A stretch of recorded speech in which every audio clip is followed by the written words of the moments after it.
Greetings, everyone, and welcome to another exciting Fright Night Friday.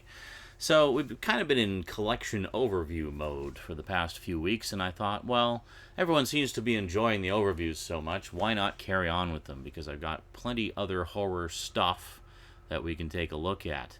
So, we just wrapped up our look at the entire DVD and Blu-ray collection recently. I was talking about doing the VHS, which we will. But I thought, let's sort of travel back in time progressively as we go. So we did Blu-ray, we did DVD. So you'd think VHS would be next, right? Well, actually, there's another format in there that we can take a look at, namely Laserdisc. Yeah. Now, I did kind of look at my Laserdiscs, the few remaining horror Laserdiscs that I have, way back in, I think it was 2009, 2010, thereabouts.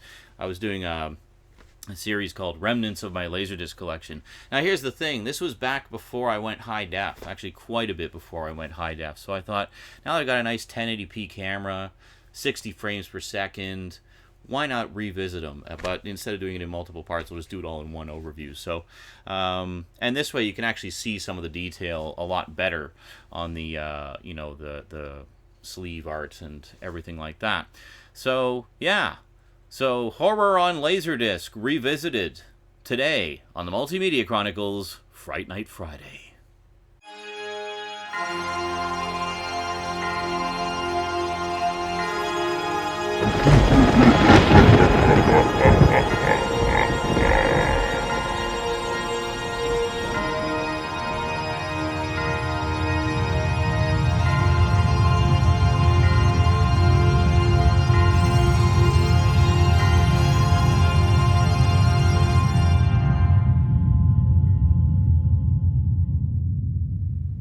Welcome back. Okay, let's not waste any time.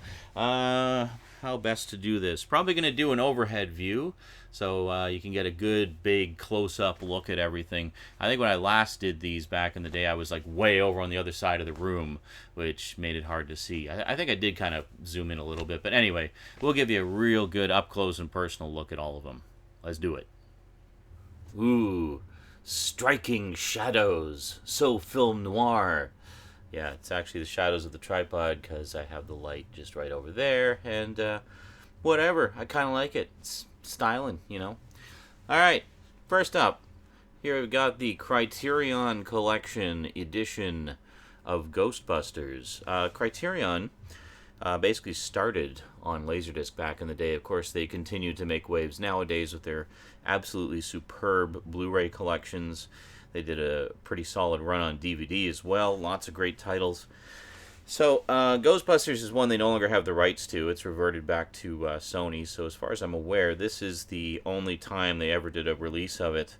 And for the longest time, this was the definitive release. As you can see, very often with the Criterion discs, they would include an essay, usually just on the back of the sleeve. Now, this is a CAV format, so it's actually only a half an hour per side. But the advantage of CAV is it actually allowed you to do step frame and slow motion and stuff like that. And being analog video, it was super smooth. I mean, there was no delay whatsoever for fast scanning or anything like that. It was just, Laserdisc was just an awesome format. So, as you can see, if you look down the list here, I'm hoping you can read that. I tried to focus on the text and everything as best as I could. Basically, the way they broke this one up was each disc, or each side of each disc, would have a section of the movie followed by some extras, and another section of the movie followed by more extras. So rather than having all the extras at the end, which is kind of the more common way of doing it, they sort of split it up across the four sides. And I don't know why they did that, but they got some pretty cool stuff on here. As far as I'm aware, there are some extras here that for the longest time did not make their way to the DVD releases. I think they've since covered everything. If we take a look inside, we've got this lovely double gatefold image. Very cool indeed. You know, those shadows are actually going to be really annoying, aren't they? Let's move them, shall we? There we go. Alright, that's about as good as it's going to get, I think. Yeah, there. Alright, sorry about that. Kind of doing things on the fly here. So there you go. So you can see you get this lovely double gatefold cover, which gives you some behind the scenes photos. Very cool. See some of the creature stuff. See the dream ghost being suspended in the air there. Of course, the Stay Puft Marshmallow Man. And this lovely shot of the basically the guy in the Stay Puft suit stomping through the streets of New York there. This was really cool for me to see at the time. This was the first time I'd ever seen any behind the scenes footage from the movie, so it was really, really cool to get this this set. So I definitely cherish it as a lifelong Ghostbusters fan. Now, we're not going in any particular order here. Well, if it's a series, I'll do it in order, but here we go. I don't have the movies, but I do have the music video. Here you go. Got MC Hammer, The Addams Groove. It's basically a music video based on, that was used in the first Addams Family movie. And this has, what do we got here? Basically just a whole bunch of MC Hammer music videos. This, I believe, is just a single-sided disc. If we take a look at it here, this is, here, I'll show you. This is what a Laserdisc looks like, folks. Look at the size of that. Ooh, rainbow effect. Woo! You can see the camera. And the other side is just blank. As you can see, just spin it around a bit here. Program material has been recorded only on other side of this Laserdisc. Yeah. This is how often how single-sided discs would be. You'd still have the shininess. Some single-sided discs would just have like white plastic, just like non-readable plastic. If you try to play this side, you just get a picture of a turtle with its stomach looking like a Laserdisc on its back, and indicating that there's only program material on the other side. So Pioneer was one of the better companies to do Laserdiscs. And this this type of big plastic sleeve here is referred to affectionately as an elephant condom. There are other better types of sleeves that you can get. There was ones that were gigantic paper sleeves that had sort of a plastic interior to keep the the disc in nice shape. But yeah, so essentially this was just the music video, and I think there's some behind-the-scenes stuff in there. It was a fun music video because it actually starred not only MC Hammer, but the cast from the movie actually did some new material just for the music video, so pretty cool. Anyway, that was one I picked up. It was like a bargain bin find. Now here we've got nice bit of B-movie cheese. Gotta love it. We have The Velvet Vampire. Yes, basically low-budget vampire movie. I always really enjoyed this one. It's cheesy as hell, but apparently it is available on DVD and or Blu-ray now. I believe it's in like some multi-movie collections, that sort of thing. Yeah, I definitely need to upgrade this one. Oh, got some nakedness going on there. Yeah, sex sells, folks. Yeah, pretty cool stuff. 1971. This came out the year before I was born. This, as you can see, was put out by Image Entertainment. They were sort of one of the other big quality producers of Laserdiscs. Pioneer, MCA Universal, and Image basically had the most consistent, excellent quality Laserdiscs. Oh, actually here, if we take a look, this is the other form of sleeve. Basically just a gigantic paper sleeve. And most of the time, oh god, the edges of this disc are really sticky, which usually means it's had its day. Holy crap, that's really sticky. Yeah, this is Laserdiscs were subject to what's known as laser rot. Sometimes if the mastering process was not particularly good, eventually the discs would literally rot and you'd slowly see degradation in picture and sound. So this is kind of a dual format. Side 1 is CLV. Side 2 is CAV. You can kind of see, you can see the difference. Like you see the lines coming off the side there. You sort of see that, kind of at an angle, coming out of the sides there. Whereas here, it's just all the way around. That's one way you can sort of visually tell the difference. CLV stands for constant linear velocity, and would give you 1 hour of material per side. And this is sticking like crazy. Wow. Yeah, I think this disc has had its day. But and then CAV stands for constant angular velocity, and would give you about a half an hour of material per side.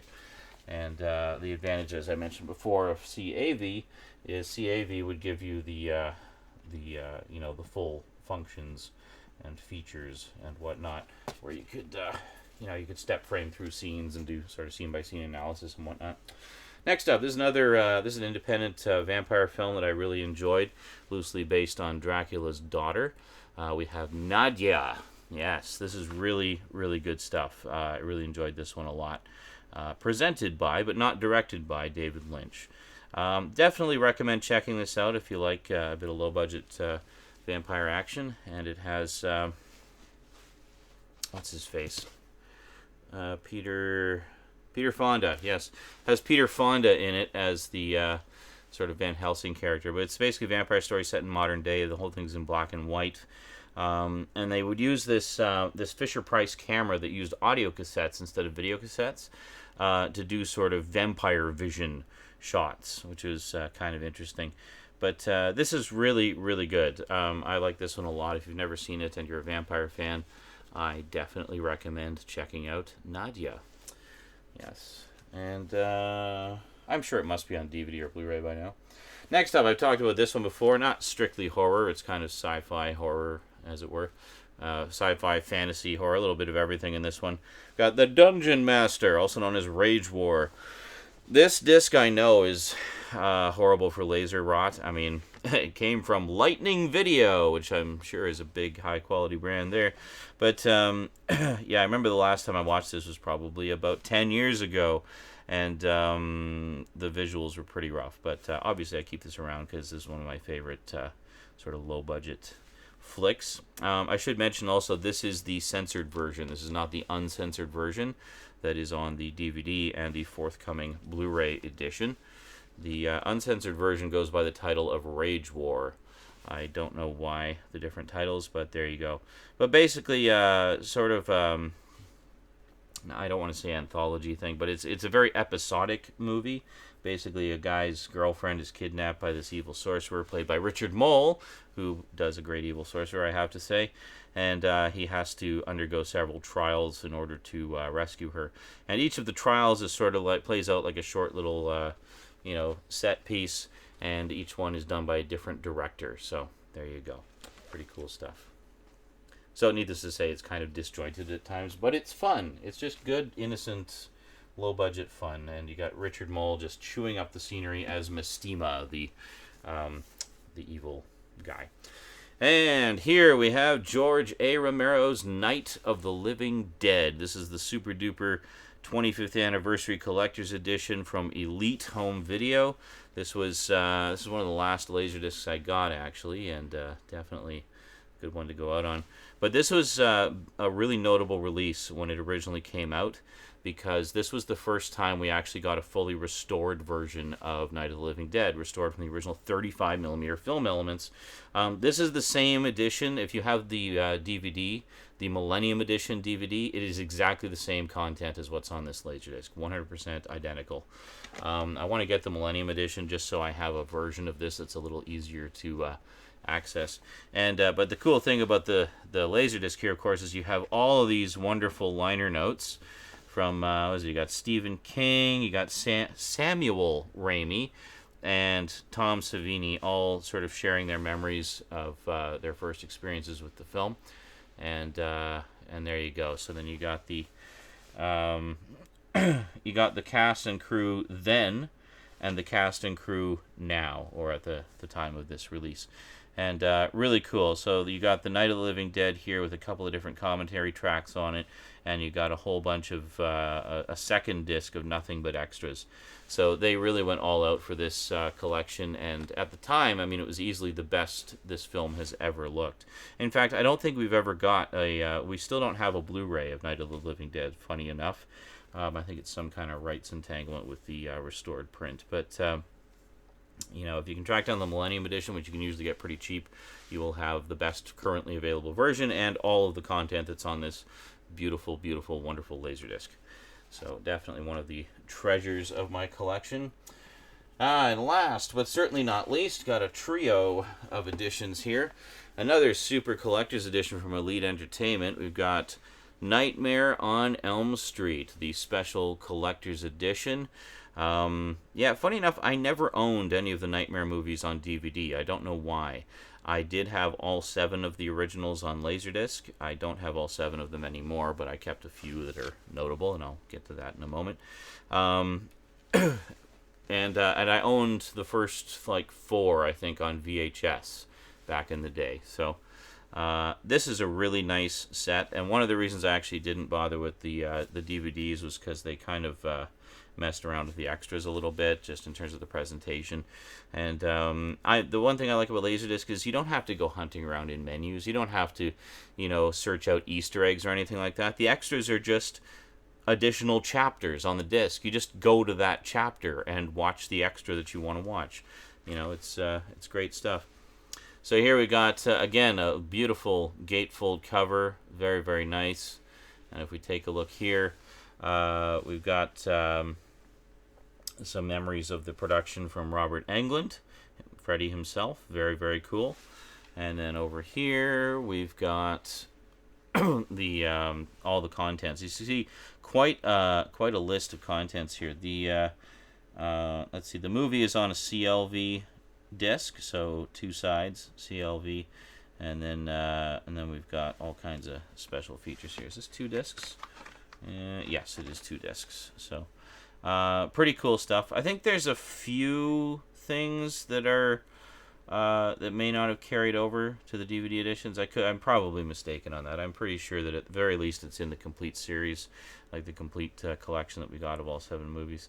There's actually let's see, there's a new digital stereo surround audio track, audio commentary, and the original mono soundtrack as well. So they included lots of audio options on here. That was another thing the Laserdisc was really good at, actually, was it had multiple audio tracks.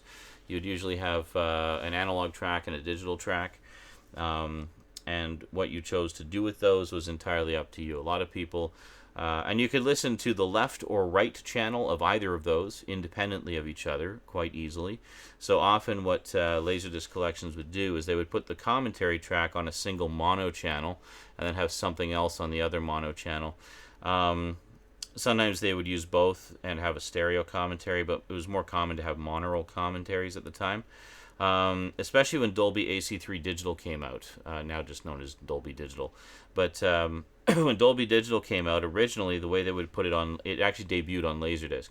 So what they would do for the Dolby Digital is they would encode it as an analog signal on one of the analog channels, usually the left or right, and then throw a commentary on the other one or something.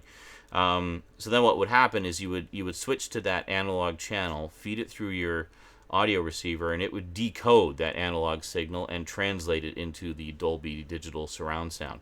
So pretty cool stuff. And then on the digital audio tracks, you would just have a standard, like Dolby Pro Logic surround track or something like that. So that's in a nutshell how the audio worked. A lot of people liked that at the time over the sound quality of DVD because the additional, I guess, size of just the bandwidth available for Laserdisc meant much higher quality audio. And one of the other ones I still have got Freddy's Dead, The Final Nightmare. The main reason I kept this was because for a long time it was the only way to get the final battle in 3D Freddy Vision as it appeared in theaters. Now that is, of course, available on the Blu-ray. So we have this lovely gatefold cover. Got, hanging up the hat and claws, and just some pictures from the movie. It's kind of actually sparse, but yeah, anyway. And they tell you how to, in this case, they actually have both versions, the 2D and 3D version of the ending. And it tells you here, to experience the final battle in 3D Freddy Vision, put on your glasses, your officially licensed Freddy's Dead 3D glasses. When Maggie does, and search to chapter 28. So there you go. You jump ahead to chapter 28, and you're all set. Now this actually came with 2 pairs of glasses. Pretty cool. It's not a double disc set, but how they store them in here is they just put them in the first side of the gatefold, and they just kind of slide in there and at an angle, kind of like that. There we go. Nicely tucked in, all safe, and then the disc is in here. So pretty cool set. Definitely a strange entry in the series. It's fun, it's silly, but it's definitely not the stronger entry in terms of fear factor. That would be the first one, the third one, and this one. Yes, Wes Craven's new Nightmare, the 7th Nightmare on Elm Street movie, and technically the end of the franchise right here. I mean, of course, they did come back to do Freddy versus Jason, but this is really the end of the proper Nightmare on Elm Street movies here. So this is really good. One of the reasons I kept it was because of there's a really good commentary track on here with Wes Craven talking about the making of the movie. Really interesting and insightful stuff. Yeah, very good. Not much I can say about this other than it's pretty cool. And there's a bunch of extras on here too, some behind the scenes stuff and trailers and stuff like that. So it's pretty cool. I think this Laserdisc was actually the first time I saw the movie. I actually missed it when it originally came out. But yeah, so there you go. The final chapter of the Nightmare on Elm Street collection. And that is it for my horror Laserdiscs, actually. So there you go. If you're wondering about the spines, there's the spines. A little hard to read unless you're really up close. Alrighty. So that is all that remains of the horror Laserdisc collection. And there you go. Yeah, so that's all that remains of the Laserdisc, well, the Laserdisc horror collection. I have other stuff on Laserdisc. Yeah, I really got to get a functional player again. Yeah, my player conked out after a power outage about a year or so ago. I suspect it's just a blown fuse. I can probably find a replacement, but still annoying. To be honest, that player was getting a little long in the tooth anyway, and having other sort of issues, so I think it was kind of on its last legs anyway. So I might actually just see if I can track down a better condition, better functioning player and go with that. Anyway, just like to take a quick moment to thank my Patreon sponsors. Thank you, Patreon sponsors. You guys and gals are awesome. Extra big, super duper special thanks to Kyle Pellegrini, who is currently my highest level sponsor. Really appreciate the ongoing support, dude. You're helping to make the dreams come true. But yeah, in all seriousness, please do consider becoming a Patreon sponsor, because it all goes right back into the show pretty directly. Even if it's just $1, $1 a month is all it takes. If everybody contributed $1 a month, I could do this all the time. Like, we wouldn't have to limit Fright Night Fridays to just Fridays. I could do more. I could do more other regular features. I mean, just think of the possibilities. It would be glorious. Anyway, that is it from me to you for now. So until next time, thanks for watching, and sayonara.